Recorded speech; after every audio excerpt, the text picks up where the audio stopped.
اور وہ نصاب ہے قرآن، وہ نصاب ہے آقا علیہ السلام کی حدیث، وہ ہے آقا علیہ السلام کی شریعت مبارکہ۔ تو آقا علیہ السلام نے جو کچھ بتایا وہ اللہ کے خبر دینے سے آپ کے پاس آیا، اور وہی حق ہے، اسی سے اللہ کے بارے میں عقیدہ حاصل ہوگا کہ اس کی ذات کیا ہے اور اس کی صفات کیا ہے۔ اور اب کوئی آدمی ہو اگر وہ کہے کہ لفظ کل، یہ تو ہو گئی نا رسول کی ضرورت، یعنی انسان کو اللہ تک پہنچنے کے لیے رسالت کی کتنی ضرورت ہے، رسالت کے ساتھ اس کو رابطہ واسطہ رکھنے کی کتنی ضرورت ہے، یہ لفظ کل سے پتہ چلتا ہے کہ ورنہ انسان اپنے طور طریقوں سے اللہ تک، اللہ کی ذات تک، اس کی رضا تک کبھی بھی رسائی حاصل نہیں کر سکتا۔ تو آقا علیہ السلام پر جو وحی اتری، وہ وحی کی ہی آگے دو قسمیں، قرآن ہے وحی جلی، اور حدیث جو آقا علیہ السلام نے فرمایا جو کچھ، وہ ہے وحی خفی۔ وہ ایسی وحی ہے، یا اس کو یوں سمجھیے کہ اللہ نے کچھ ایسی چیز نازل فرمائی کہ اس میں جو کانسیپٹ تھا، جو تھیم تھا، جو بات تھی، اللہ نے اس کے لیے لفظوں کی بھی پابندی لگا دی کہ اے نبی مکرم صلی اللہ علیہ وسلم یہ میری بات ان لفظوں میں آگے پہنچا دیں، یہ قرآن کہلائے۔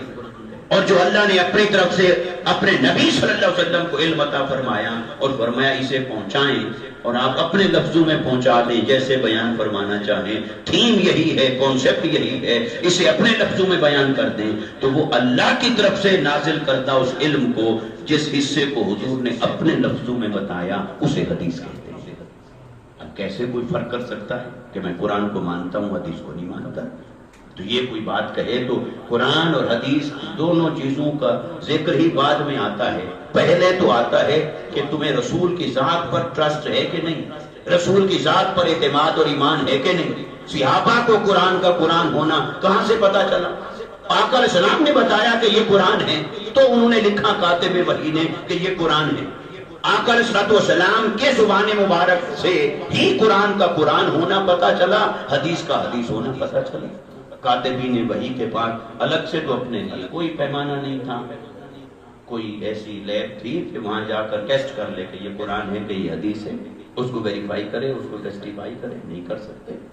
نبی نے بتایا یہ قرآن ہے، یہ لکھو، اللہ کا کلام ہے اور یہ حدیث ہے، تو لہٰذا سب سے پہلا ایمان کا رشتہ تو نبی کی ذات سے جڑتا۔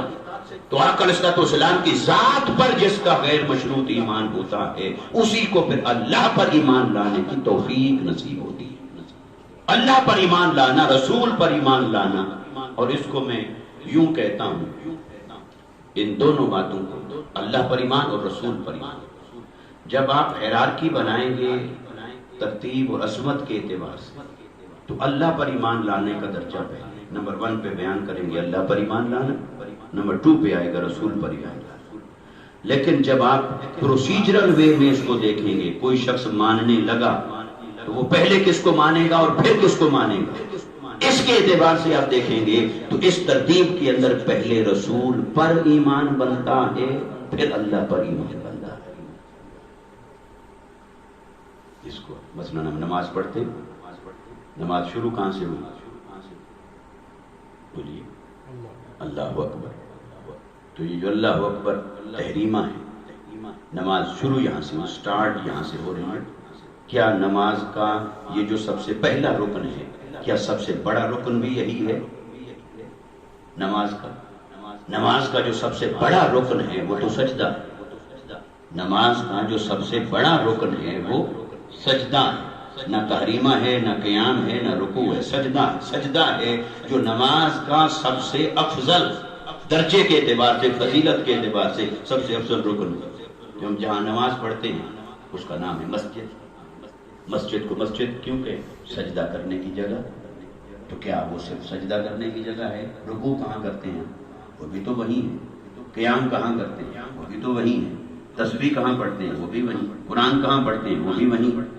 تو کیا پھر اس سے بہتر نہیں تھا؟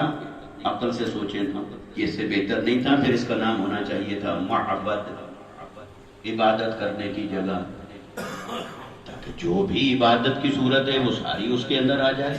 پھر اس کا نام محبت ہونا چاہیے تھا۔ اس میں بہت جنرل میننگ آ جاتا ہے، ہر شے عبادت ہے اور محبت لیکن اس کو مسجد کہا. مسجد اس کو کیوں کہا؟ کیونکہ عبادت کا جو کلائمیکس ہے، جو نقطہ کمال ہے اس عبادت کا، وہ سجدہ. جب انسان جسے اپنی عزت کی علامت سمجھتا ہے اپنی پیشانی اور ناک کو، جب اسے خاک پر رکھ کر کہتا ہے سبحان ربی الاعلی، بس یہی ہے جو اس کی عبادت کا نقطہ کمال ہوتا ہے کہ بندے نے اپنے آپ کو خاک پر رکھ کر اپنے رب کی ربوبیت کا اقرار کیا، اس کے اعلیٰ ہونے کا، برتر ہونے کا اقرار کیا. تو جب بندہ اللہ کے حضور اپنی عاجزی اور انکساری میں یوں ڈوبا ہوتا ہے کہ خاک خاک ہو کر، خود خاک ہے اور خاک ہو کر اللہ کی بارگاہ میں یہ کلمات کہتا ہے تو ہی اعلیٰ ہے، بلندی تجھے زیب دیتی، تیرے لیے بلندی ہے، تو یہ اس کی عبادت کا نقطہ کمال ہوتا ہے. اس لیے دعا کریں، سجدے میں کریں، سجدے میں دعا کریں. ہم تو ایک ہی، اس دعا میں بھی اختلاف بھی، ایسے ہاتھ اٹھائیں کہ نہ اٹھائیں، تو یہ عاجزی کے مظاہر ہیں. حدیث سے ساری چیزیں ثابت ہیں، ہاتھ اٹھائے بغیر بھی دعا ہے اور ہاتھ اٹھا کر بھی دعا ہے. یہ بھی نہیں کہ ہر بار دعا کریں تو ضروری ہے کہ ہاتھ اٹھائیں، اور یہ بھی نہیں کہ کوئی ہاتھ اٹھائے تو اسے کہیں کہ یہ غلط ہو گیا.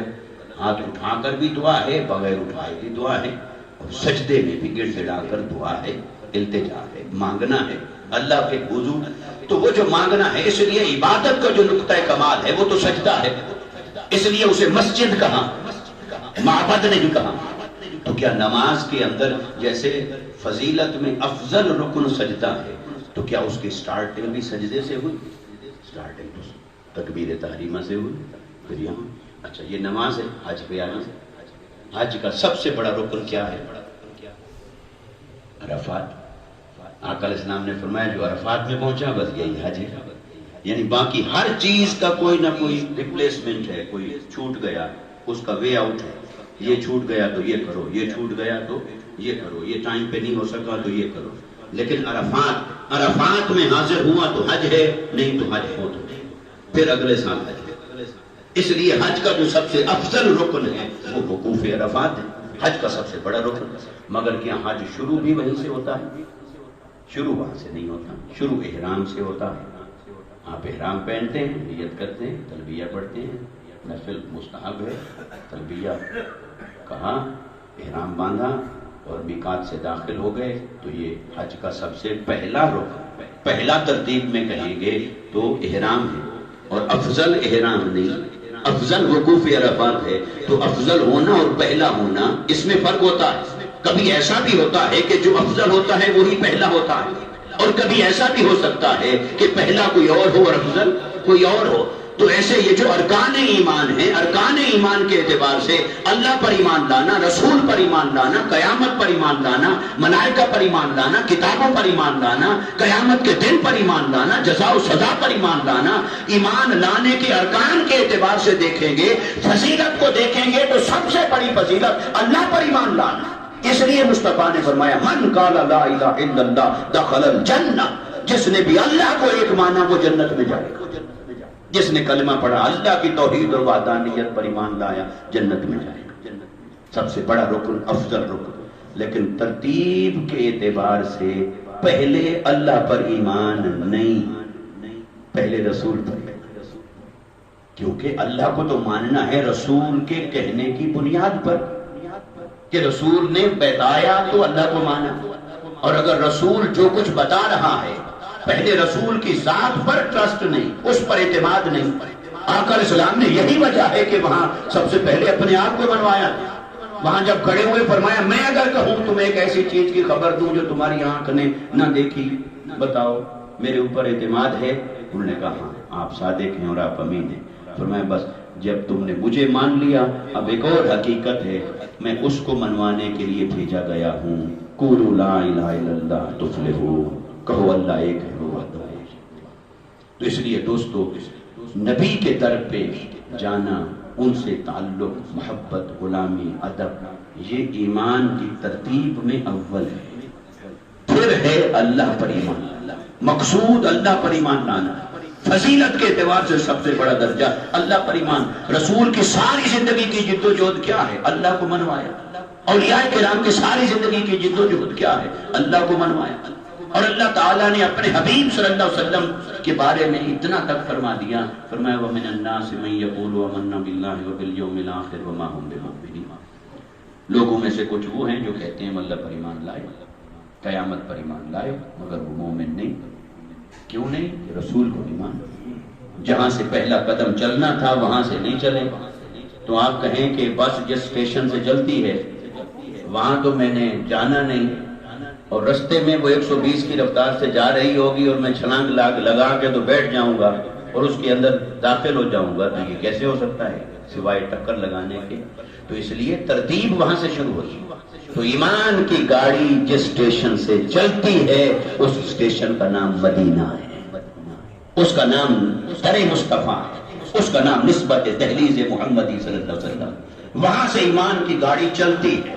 پھر میرے آقا نے گاڑی میں بٹھا دیا، حضرت ابوبکر صدیق کو بٹھا دیا، وہ چل پڑے، عمر کو بٹھایا، وہ چل پڑے، عثمان و علی چل پڑے، بلال و طلحہ چل پڑے۔ پھر کوئی کہاں پہنچا، کوئی کہاں پہنچا، کوئی کہاں پہنچا۔ ایک صحابی حضور کی بارگاہ میں آئے، میرے آقا نے پوچھا بتاؤ صبح کیسے کی؟ عرض کی یا رسول اللہ صلی اللہ علیہ وسلم آج تو میں نے صبح ایسے کی جیسے میں خود اپنی آنکھوں سے عرش الہی کا جلوہ دیکھ رہا ہوں۔ میرے آقا نے فرمایا ذرا ہوش کر کے بتاؤ کیا کہہ رہے ہو؟ انہوں نے کہا میں نے ایمان کی حقیقت کو پا لیا۔ تو میرے آقا نے فرمایا سوچ سمجھ کر لفظ بولو، ایمان کی حقیقت ایسی ویسی شے نہیں، کیا کہہ رہے ہو؟ عرض کی یا رسول اللہ پورے دل کی گہرائی سے بتا رہا ہوں، پورے دل کی گہرائی سے بتا رہا ہوں کہ میں چلتا یہاں پر ہوں مگر نظارے عرش کے کرتا ہوں۔ تو گویا کہ وہ اسٹیشن جہاں سے ایمان کی گاڑی کا سفر شروع ہوتا ہے وہ ہے دہلیز مصطفیٰ صلی اللہ علیہ وسلم، اور آگے سفر جو طے کرنا ہے وہ سفر، اس کی ڈیسٹینیشن، منزل اور مقصود وہ وحدانیت۔ اس لیے اولیاء اور صلحاء کی ساری زندگی آپ دیکھ لیں، وہ اللہ کی جستجو میں، جنگلوں میں، غاروں میں مارے پھر رہے ہیں، سب کو چھوڑ دیا، کسی شے سے پرواہ نہیں رکھی، بس اسی سے پرواہ رکھی، اسی سے تعلق رکھا، اسی کی محبت میں فنا ہوئے، اسی کی اطاعت میں، اسی کی فرما برداری میں چلتے رہے۔ یہ ہے جس کے لیے اللہ نے انسان کو دنیا میں بھیجا۔ اور ہم آ کر کن چیزوں میں پڑ گئے؟ اس کے لیے میں آپ کو کیوں کہوں، میں اپنے آپ کو کہوں، اور ہم میں سے ہر کوئی اپنے آپ کو کہے اور اپنے آپ کو ٹٹولے اور اپنے آپ کو ڈھونڈے اور اپنے آپ سے پوچھے اور اپنے آپ کو یہ سوال کرے کہ کیا تیرے دنیا میں آنے کا جو مقصد تھا، چلو پورا نہ صحیح، پورے کے قابل ہم نہ بن سکے، چلو کوئی جھلک، کوئی رمق، کوئی چیز ہماری زندگی میں آئی؟ کیا کبھی کوئی لمحہ ہماری زندگی میں آیا کہ اللہ کے خوف سے ہماری آنکھیں برس پڑی ہوں؟ کیا کبھی کوئی لمحہ ہماری زندگی میں ایسا بھی آیا کہ اللہ کی محبت میں ہمارا دل تڑپ اٹھا ہو؟ کیا کوئی ایسا لمحہ بھی ہماری زندگی میں آیا کہ کوئی گناہ اور نافرمانی سے ہم اللہ کے خوف کی وجہ سے ہم نے اسے چھوڑ دیا ہو کہ نہیں میرے رب کو یہ پسند نہیں؟ تو اپنے آپ کو، ایمان کو، اس حقیقت کو جاننے اور پہچاننے کی ضرورت ہے دوستو۔ اللہ تبارک و تعالی ہمارے حال پر لطف و کرم فرمائے، ہمیں آقا علیہ السلام کی سچی محبت اور غلامی نصیب فرمائے، اور اللہ تعالیٰ ہمیں اپنی معرفت اور اپنی اطاعت اور فرما برداری کی زندگی نصیب فرمائے، اور اسی میں ہمیں جستجو میں رہنے کی توفیق دے۔ وَمَا عَلَيْنَا إِلَّا الْبَلَاغُ۔ اب جو ہمارے بلال بھائی کی طرف سے کچھ تحفے دیے جائیں گے، سب سے پہلے میں گزارش کرتا ہوں مسجد غازہ کے مفتی محمد عتیق صاحب سے کہ وہ آئیں اور حضرت صاحب کے ہاتھوں سے اپنا تحفہ قبول فرمائیں۔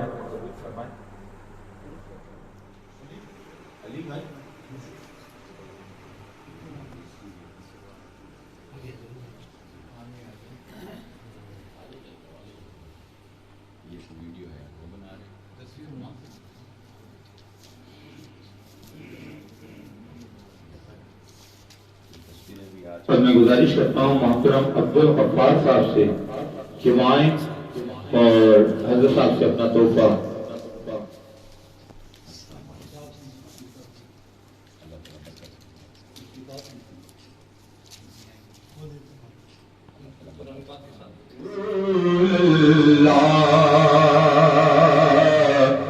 وسلم علیک یا حبیب اللہ، مشکل کشا واسط مشکل کو ٹال دو، صدقہ حسن حسین کا جھولی میں ڈال دو۔ یہ بات کس قدر وسیع، یہ بات کس قدر وسیع، جو کہہ گئے معین الدین کے دین کی پناہ حسین ہے، کہ دین کی پناہ حسین ہے۔ ہاں حسین ہے، ہاں حسین ہے، بولو میرا بادشاہ حسین ہے، بولو میرا بادشاہ حسین ہے۔ سوال جب کیا گیا، سوال جب کیا گیا ہے کون تیرا رہنما، تمہیں نکلے ہاں حسین ہے، بولو میرا بادشاہ حسین ہے۔ کرے جو کوئی غرسری، کسی کی کیا مجال ہے، حسین ہے لحاظ سے جہاں میں بے مثال ہے۔ یہ ہو چکا ہے فیصلہ، یہ ہو چکا ہے فیصلہ، نہ کوئی دوسرا حسن، نہ کوئی دوسرا حسین ہے۔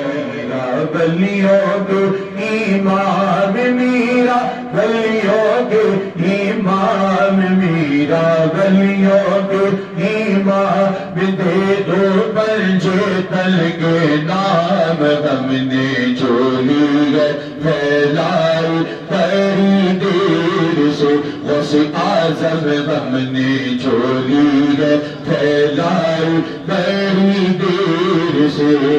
تم جو بناؤ بات بنے گی، دونوں جہاں میں لاج رہے گی۔ لجپال کرم اب کر دو، منگتوں کی جھولی بھر دو، بھر دو خاصا سب کا پنجتنی خیر سے۔ مصطفیٰ جانے رحمت لاکھوں سلام، شمع فض میں ہدایت پہ لاکھوں سلام، جس طرف اٹھ گئی دم میں دم آ گیا، جس طرف اٹھ گئی دم میں دم آ گیا۔ بلا ہو سلام مصطفیٰ جانے رحمت، بلا ہو سلام سیدہ طیبہ طاہرہ عابدہ، سیدہ طیبہ طاہرہ عابدہ، یعنی خاتون جنت پہ لاکھوں سلام، مجھ سے کہے ہاں رضا، مجھ سے خدمت کے قدس کہے ہاں رضا، مصطفیٰ جانے رحمت پہ لاکھوں سلام، شمع بز میں ہدایت پہ لاکھوں سلام۔ یا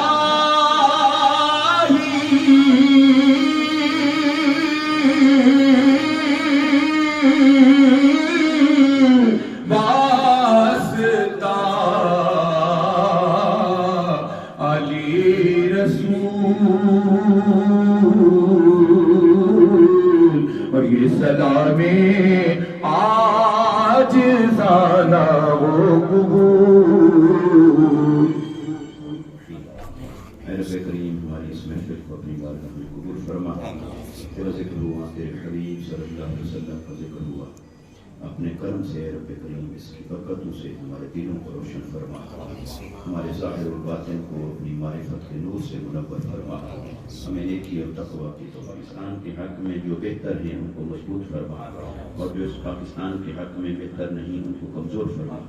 اے رب کریم یہاں عادل کا نظام عطا فرما اور قرآن کا نظام عطا فرما، حق کا غلبہ فرما، اور اپنے حبیب صلی اللہ علیہ وسلم کے صدقے سے ہمیں اور ہماری آنے والی نسلوں کو دین اور ایمان پر قائم رہنے کی توفیق عطا فرما، نفس کے شیطان کے شر سے محفوظ فرما، حاسدین کی حسد سے محفوظ فرما، ہماری بچوں کو نیک اور صالح بنا، ہمارے گھروں میں و عیال میں خیر و برکت فرما، رزق میں اور کاروبار میں برکت فرما، اپنی نعمتوں سے مالا مال فرما، ببرکات ان اللہ وملائکتہ یصلون علی النبی یا ایھا الذین آمنوا صلوا علیہ وسلموا تسلیما اللهم صل علی سیدنا و مولانا محمد وعلی آلہ وصحبہ اجمعین برحمتک یا ارحم